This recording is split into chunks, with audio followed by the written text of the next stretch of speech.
guys, welcome back to my YouTube channel. මගේ YouTube channel එකට ඔයාලා හැමදෙනාම සාදරයෙන් පිළිගන්නවා. ඔයා මගේ channel එකට අලුත් කෙනෙක් නම් අනිවාර්යෙන්ම ආවත් මගේ channel එකට සාදරයෙන් පිළිගන්නවා. ඔයාට පුළුවන් මාව subscribe කරලම මගේ වීඩියෝ එක දිගටම එකතු වෙලා ඉන්න. ඔයාලා දන්නවනේ අද vlog එක මොකක්ද කියලා. අද ඉතින් මම ඔයාලත් එක්ක මේ share කරගන්නේ වෙසක් පොයේ vlog එක. වෙසක් දවසේ මොකද කරේ, අපි කොහෙද ගියේ, මේ හැමදේම මේ වීඩියෝ එකේ තියෙනවා. ඒ නිසා ඉතින් ඔයාට මම invite කරනවා වීඩියෝ එක ඉවරනකන් ටිකටම වීඩියෝ එකත් එක්ක එකතු වෙලා ඉන්න කියලා. ඉතින් අද හරිම ලස්සන දවසක්. වෙසක් පොයේ දවස් වෙනකන් ගොඩක් කල් බලන් හිටියා. ඔයාලත් එහෙම බලන් ඉන්නේ නැතිනේ. මොකද ඉතින් අපි අගම්පෑදයක් නැහැ. හැමෝම වෙසක් පොයට කැමතිනේ. අද දවසම හරිම හොඳයි. ඔව් පායලා තිබ්බ දවසම.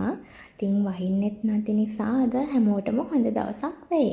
ඉතින් අද උදේම මම වොයිස් එකක් දාගෙන පටන් ගත්තේ මෙන්න මේ වෙසක් කූරු ටික හදලා ඉවර කරන්න. ඉතින් වෙසක් කූරු ටික හදලා ඉවර කරනවා කිව්වට ඉතින් ඇත්තටම ලොකුවට හදන්න දෙයක්වත් නෑ. මේවා ඉතින් මේවා කඩෙන් ගන්න කූරුනේ.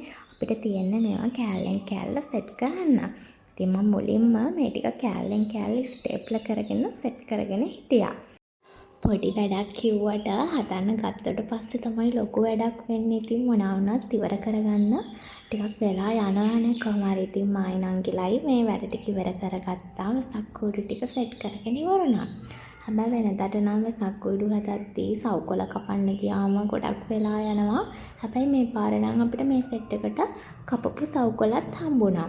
ඒ නිසා ඒක එච්චර ලොකු දෙයක් වුණ නැහැ. මේ විදියට අටපට්ටම හදලා ඉවර කරගත්තට පස්සේ අර සවුකොළ ටික ගම් ගාලා අලව ගන්න තමයි තියෙන්නේ. සවුකොළ කිසිම ප්‍රශ්නයක් නැහැ. හරියට ලස්සනට ඕන සයිස් එකටම කපලා තියෙනවා. ඒ නිසා ඒ ටික අලවගෙන ගියා.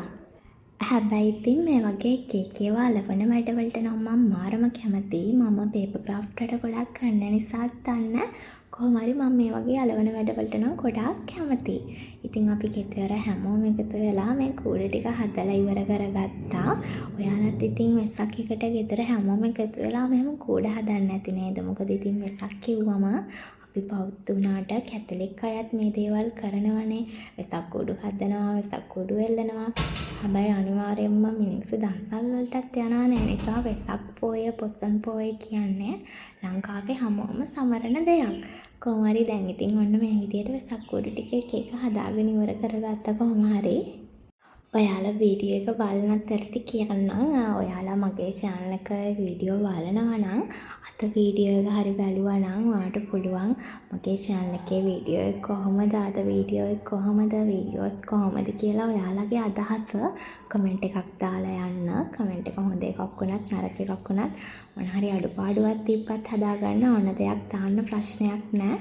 ඒකත් මතක් කරන ගමන් ඉතින් මෙන්න මේ විදියට වෙසක් කූඩු ටික හදලා ඉවර කරාට පස්සේ අපි මේ ටික එල්ලලා ඉවර කරා. ඉතින් ටික හවස් වෙන්න ගත්තා. හවස් වුණාම ඉතින් අද වෙසක් බලන්න යන්න තමයි තියෙන්නේ. මුලින්ම ඉතින් වෙසක් බලන්න යන්න කලින් ගෙදර වෙසක් කොහොමද කියලා බලන්න ඕනේනේ. ඉතින් ඒ නිසා මේ තියෙන්නේ අපේ ගෙදර වෙසක් වලට අපි සරසපු විදිය. අපි බෞද්ධ නිසා අනිවාර්යෙන් වෙසක් එකට පොසොන් පොයට බෞද්ධ කොඩියක් දානවානේ. ඔයාලත් එහෙම දානවා ඇති. මේ තියෙන්නේ නම් ගෙදර වෙසක් කූඩු එල්ලලා තියෙන විදිය. ඉතින් මේක එල්ලුවම හරිම ලස්සනයි. ඒ වගේම අඹ ගසෙත් අපි ලෑන්ටන් ටිකක් එල්ලලා ඒ වැඩ ටික හැමෝම ඉවර කරා. හරි, මං ඉතින් දැන් මේ රෙඩි වෙලා ඉන්නේ වෙසක් බලන්න ඇවිදින්න යන්න. ඉතින් අද එළියට යන්න තමයි හිතන් හිටියේ. මම ඒක vlog එකේ මුලින් ඉඳලා ඔයාලට කිව්වනේ. ඉතින් මේක තමයි අද මගේ අවුට්ෆිට් එක. ඉතින් මට හිතුණා අද වෙසක් බලන්න යද්දි තික කවුමක් ඇඳන් යන්න. මොකද මම මේ දවස්වල තික කවුම් අඳින්න ඉතින් මාරම ආසයි. ඉතින් අපි දැන් රෙඩි වෙලා ඉන්නේ. අද අපි හිතාගෙන ඉන්නේ ඇත්තටම වෙසක් කලාපයක් බලන්න යන්න. වෙසක් කලාපෙට ගිහිල්ලා ඇවිදලා වෙසක් වහන් කූඩු තරගයක් බලලා එන්න තමයි හදන්නේ. වෙසක් එකට ඇත්තටම මේ වගේ දෙයක් බලන්න මං ගිහින් තියෙන්නේ ගොඩාක් කාලෙකට කලින්, පොඩි කාලේ වගේ.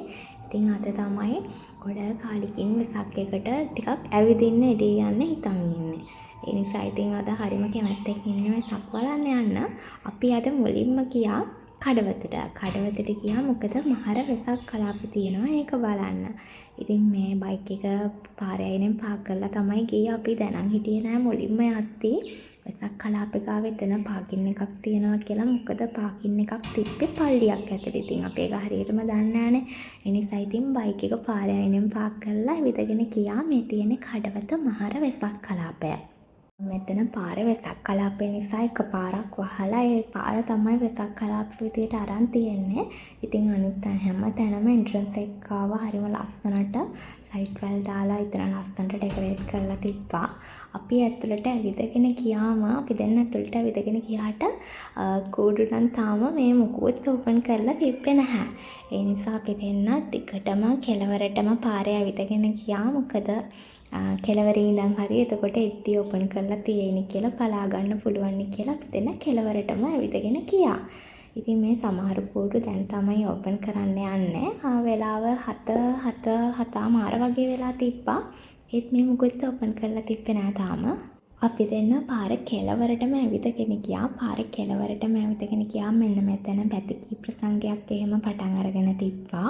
ඊට පස්සේ අපි දෙන්න ගියා එතන තිබ්බා තව ධාතු ප්‍රදර්ශනයක්. ඉතින් මෙතන රහතන් වහන්සේලාගේ ධාතු ප්‍රදර්ශනයක් මිනිස්සුන්ට පෙන්වන්න පටන් අරන් තිබ්බා. එතන අපි පටන් ගත්ත ගමන් ගිය නිසා ඉතින් මෙන්න මේ වගේ ටික දෙනා හිටියා. හැබැයි ඉතින් ආය ආවිල්ලා හැරලා බලද්දි වැඳලා ඇවිත් බලද්දි ගොඩාක් පොලිමක් එකතු වෙලා. අපි කෙළවරේ ඉඳලා ආයේ මුලට යද්දී මුලින්ම ඉතින් පටන් අරන් තිබ්බේ මේ රූකඩ පෙන්වන්න. මේක ඇත්තටම සෙවණලි රූකඩ කියන්නේ යන්න එකක්. ඉතින් මෙතන කතා වස්තුවක් යනවා රූකඩ වලින් යන පෙන්නනවා. අපි ඒක ටිකක් වෙලා බලාගෙන හිටියා. මාත් මේ සෙවණලි රූකඩ කියන එක දැක්කේ අද. රූකඩ නම් කලින් දැකලා තියෙනවා වෙසක් එක්කට. අද තමයි සෙවණලි රූකඩ දැක්කේ. ඊට පස්සේ ඉතින් ටික ඇවිදගෙන යද්දී එක එක වෙසක් පහන් කූඩු මේ විදියට මිනිස්සුන්ට පෙන්වන්නව ඕපන් කරලා තිබ්බා. වෙසක් කලාපයක් කියද්දි ඉතින් ඇත්තටම මෙතන අර මේ පහන් කූඩු තරගයක්නේ තියෙන්නේ. ඉතින් අපි ගොඩාක් පහන් කූඩු තිබ්බ තැන්වල දැක්කා. ඒවා ගොඩාක් ඉස්කෝල ළමයි කරපු දේවල්. ඉතින් යාළගේ නිර්මාණ තමයි තිබ්බේ. මෙහෙම ඉතින් ටික බලන් ගියා. ඇත්තටම ගොඩාක් ඒවා ඕපන් කරලා තිබ්බෙත් නැහැ. තිබ්බ ටික බලාගෙන ආවා. ඉතින් නම් ගොඩාක් සෙනඟ පිරලා හිටිය වෙසක් කලාපෙට අපි එද්දි තිබ්බට වැඩිය ගොඩාක් පිරිසක් මේ ටික වෙලාවට එකතු වෙලා. ඉතින් අපි ඒක බලලා එළියට ඇවිල්ලා අපි දෙන්න ගියා දන්සලකට. ඉතින් මෙතන බන් දන්සලක් තිබ්බා. එතන පොලිමක් තිබ්බා. හැබැයි පොලිම ඉක්මනට ගියා. ඒ නිසා අපි දෙන්නත් පොලිමේ ටිකක් වෙලා ඉඳලා බන් එකක් අරගෙන එළියට ආවා. දැන් අපි මේ කොළඹ පැත්තට එන ගමන් පාරේ නම් ඉතින් මාරම ට්‍රැෆික් එක වෙසක් දවසට මේ කැන්ඩි රෝඩ් එකේ.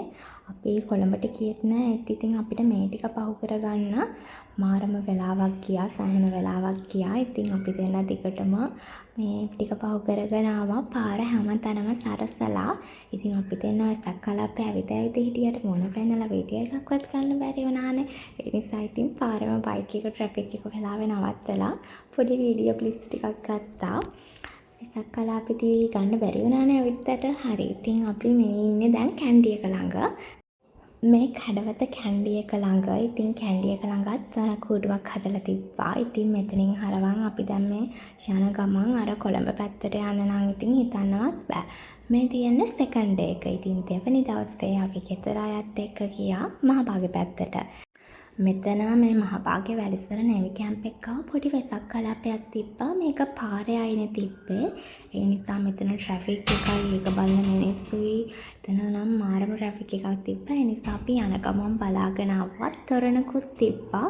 හැබැයි ඒක හරියටම ලයිට් දාලා ඕපන් කරලා තිබ්බෙත් නැහැ. ඒ නිසා අපි පාරේ දෙපැත්තේ තියෙන දේවල් බලාගෙන ගියා. හැමෝම ගෙදර ගියා. මොකද ඉතින් වාහනේ පාක් කරන්නවත් මේ හරියට තැනක් නැහැ. මාරම සෙනග නිකොම්බු රෝඩ් එක නිසා දෙපැත්තේ තියෙන දේවල් බලාගෙන ගෙදර ගියා. ඊට පස්සේ අපි රාගම ටවුන් එකට ආවා. මෙතන තිබ්බ කොක්කොල තොරණක්. කොක්කොල තොරණක් නම් ඉතින් දැක්කේ සෑහෙන කාලෙකින්. වීඩියෝ එක හොඳ නම් කමෙන්ට් එකක් ලයික් එකක් දාන්න යන්න. ඒ වගේම මගේ channel එක subscribe කරපු නැති කෙනෙක් නම් channel එක subscribe කරන්න. වීඩියෝ එක ඉවරනකම් බලපුවාලා හැමෝටම thank you bye.